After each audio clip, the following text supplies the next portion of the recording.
Hello everyone and welcome back to our YouTube channel Savvy Forensics. So friends, आज के इस video में हम बात करने वाले हैं क्वेश्चन डॉक्यूमेंट्स के 34th पार्ट पर और यहाँ पर हम देखने वाले हैं IBM सिलेक्ट्रिक टाइपराइटर के बारे में। तो इसको पूरा डिटेल में आज हम जानने वाले हैं, तो जल्दी से स्टार्ट कर लेते हैं। और यहाँ पर सबसे पहले हम बात कर लेते हैं इसके कुछ इंपॉर्टेंट पॉइंट्स के बारे में। तो बेसिकली ये जो आपका IBM सिलेक्ट्रिक टाइपराइटर है, एक तरह का आपका इलेक्ट्रिक टाइपराइटर होता है और इस लाइन का सबसे ज़्यादा सक्सेसफुल टाइपराइटर था। इसको एक ब्रांड है IBM, उसके द्वारा बनाया गया था 31 जुलाई 1961 में। ठीक है, तो ये IBM एक ब्रांड है जिसका ये एक तरह का एक प्रोडक्ट है और इसको 31 जुलाई 1961 में बनाया गया था। इसमें क्या रहता है, बेसिकली जो मैंने इससे पहले एक वीडियो अपलोड किया था जहाँ पर मैंने आपको टाइप बॉल और टाइप बार मशीन के बारे में बताया था, तो वहाँ पर मैंने जो टाइप बॉल मशीन बताई थी तो उसी चीज़ का यूज़ आपके IBM सिलेक्ट्रिक टाइपराइटर में होता है। ठीक है, यहाँ पर जो आपके टाइप बार्स की बास्केट की बजाय, मतलब कि जो आपके टाइप बार्स का बहुत सारे टाइप बार्स का कलेक्शन होता है, तो उसकी जगह पर यहाँ पर एक सिंगल यूनिट का यूज़ करा जाता है। वो यूनिट होती है आपकी टाइप बॉल। इस टाइप बॉल को हम कई बार गोल्फ बॉल भी कहते हैं। ये जो आपकी टाइप बॉल होती है, इसके ऊपर निकल की कोटिंग होती है, प्लास्टिक सर्कुलर बॉल होती है। ये एक तरह की निकल कोटेड प्लास्टिक सर्कुलर बॉल होती है। इसी के ऊपर आपके जितने भी लेटर्स होते हैं, नंबर्स होते हैं, सिंबल्स होते हैं, वो सारे के सारे अवेलेबल होते हैं। ठीक है, यहाँ वैसे आपके जो टाइप बार्स वाली मशीन्स होती थी, टाइप बार्स वाले टाइपराइटर्स होते थे, तो वहाँ पर आपके सारे के सारे टाइप बार्स अलग अलग होते थे। उसमें जब आप किसी की को प्रेस करते थे तो वो पर्टिकुलर टाइप बार स्वयं आप मतलब ऊपर जाके जो रिबन होता था उसको हिट करता था पेज के ऊपर। ठीक है, लेकिन सिलेक्ट्रिक टाइपराइटर में एक पर्टिकुलर बॉल जैसा स्ट्रक्चर था जिसके यहाँ पर जो सरफेस रहती थी, इस पूरी सरफेस पर सराउंडिंग्स में जो इसकी सरफेस रहती थी, आउटर सरफेस, उसके ऊपर सारे के सारे लेटर्स, नंबर्स, सिंबल्स अवेलेबल होते थे अलग अलग फॉन्ट में।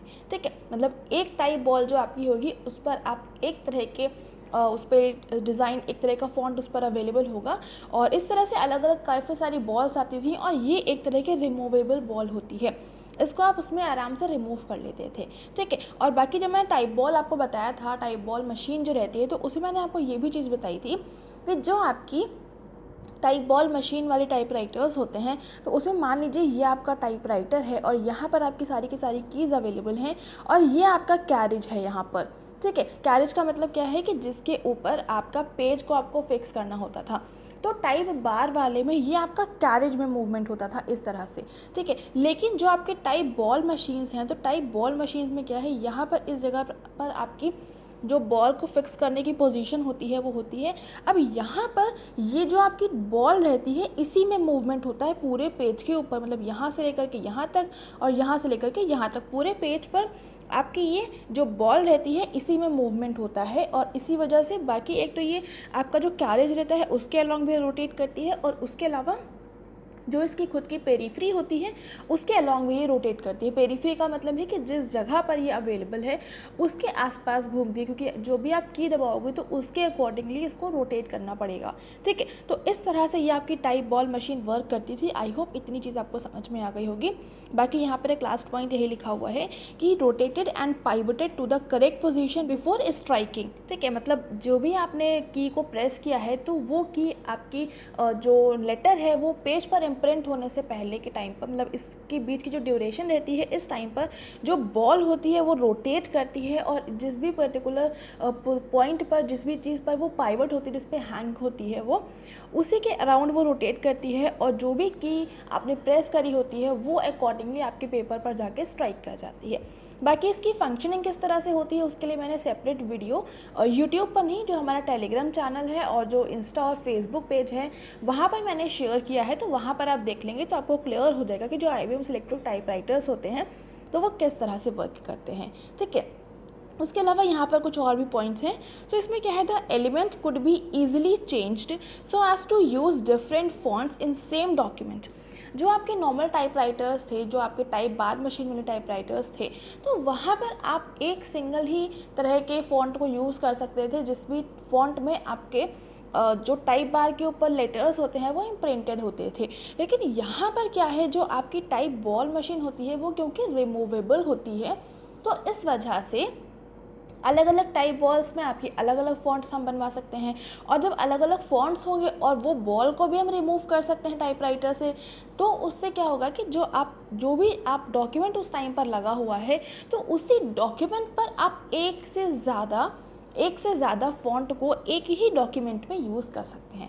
ठीक है, तो ये एक बहुत ही अच्छा इसका इम्पॉर्टेंट फीचर हो जाता है, जिसकी हेल्प से आप ये चीज़ आइडेंटिफाई कर सकते हैं कि ये आपका नॉर्मल टाइपराइटर से लिखा हुआ है या फिर आपका IBM सिलेक्ट्रिक टाइपराइटर से लिखा हुआ है। ठीक है, तो ये काफ़ी इंपॉर्टेंट पॉइंट है, तो इसको बहुत अच्छे से याद कर लीजिएगा कि जहाँ पर आपकी टाइप बॉल मशीन्स यूज़ होती हैं, वहाँ पर एक ही डॉक्यूमेंट में आप एक से ज़्यादा फ़ॉन्ट को यूज़ कर सकते हैं, लेकिन जहाँ पर आपकी टाइप बार मशीन्स होती हैं, वहाँ पर ये चीज़ पॉसिबल नहीं हो पाती है।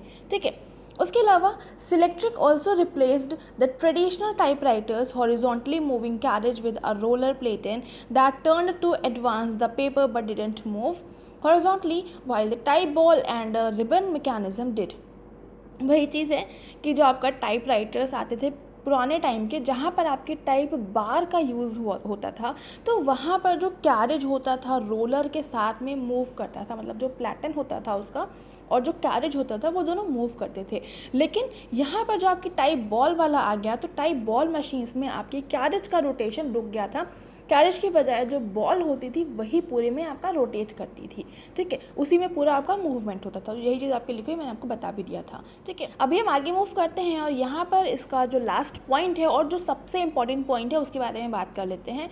सो बेसिकली अगर आपको ये फाइंड आउट करना है या फिर सिलेक्ट करना है कि कौन सा कैरेक्टर टाइप होगा, तो ये चीज़ के लिए जो आपका सिलेक्ट्रिक मैकेनिज्म है, इसमें क्या होता है, एक इंटरनल मैकेनिज्म यूज़ होती है, इंटरनल मैकेनिज्म जिसमें बाइनरी कोडिंग लगती है, और साथ में यहाँ पर 2 mechanical digital to analogue converters का भी यूज़ होता है, जिसको हम कहते हैं विफर ट्री लिंकेजेस। ठीक है, तो ये चीज़ का यूज़ करते हुए आप ये चीज़ सिलेक्ट कर सकते हैं कि किस टाइम पर कौन सा कैरेक्टर आपका टाइप होगा। ठीक है, तो इसी वजह से इसको हम एक तरह से इलेक्ट्रिक टाइपराइटर भी कहते हैं, क्योंकि इसमें इंटरनल बहुत सारी मैकेनिज्म होती है, उतना आपको यहाँ पर जानने की रिक्वायरमेंट्स नहीं है।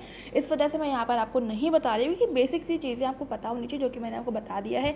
बाकी IBM सिलेक्ट्रिक टाइपराइटर उतना कुछ इंपॉर्टेंट भी नहीं है, बस यहाँ पर आपको ये पता होना चाहिए कि जो आपकी टाइप बॉल मशीन्स होती हैं उसका इसमें यूज़ किया जाता है, और थोड़ा सा डिफरेंट था, तो इस वजह से इसको इंक्लूड करना ज़रूरी था। ठीक है, तो यहाँ पर चीज़ आपको पता होनी चाहिए कि जो आपका सिलेक्ट्रिक मैकेनिज्म रहती है, सिलेक्ट्रिक टाइपराइटर्स होते हैं, उसका जो नोटेबल फीचर होता है वो ये होता है कि इसमें internal mechanical binary coding and 2 mechanical digital to digital converters का यूज़ करा जाता है, और इस चीज़ को हम बोलते हैं, इन दोनों ही चीज़ को हम बोलते हैं विफर ट्री लिंकेजेस। ठीक है, तो विफर ट्री लिंकेजेस क्या होता है ये आपको पता होना चाहिए, और बेसिकली इसको यूज़ करा जाता है to select the character to be type. जो भी आपको कैरेक्टर को टाइप करना है उसको सिलेक्ट करने के लिए इसका यूज़ होता है।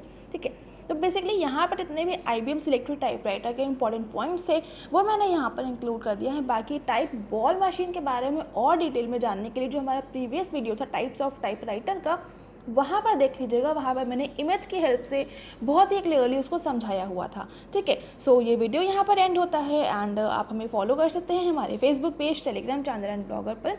कोई भी डाउट रह जाता है तो कमेंट सेक्शन में लिख दीजिएगा, उसका रिप्लाई आपको डेफिनेटली मिल जाएगा। और अगर आपको ये वीडियो पसंद आ रहा है तो इसको लाइक ज़रूर से कर देंगे, अपने फ्रेंड्स के साथ में शेयर कर देंगे ताकि उन तक भी क्वालिटी कंटेंट पहुंच जाए। चैनल पर नए हैं तो चैनल को सब्सक्राइब ज़रूर से कर लेंगे, बेल आइकन प्रेस कर लेंगे for daily updates, and thank you so much for joining me here.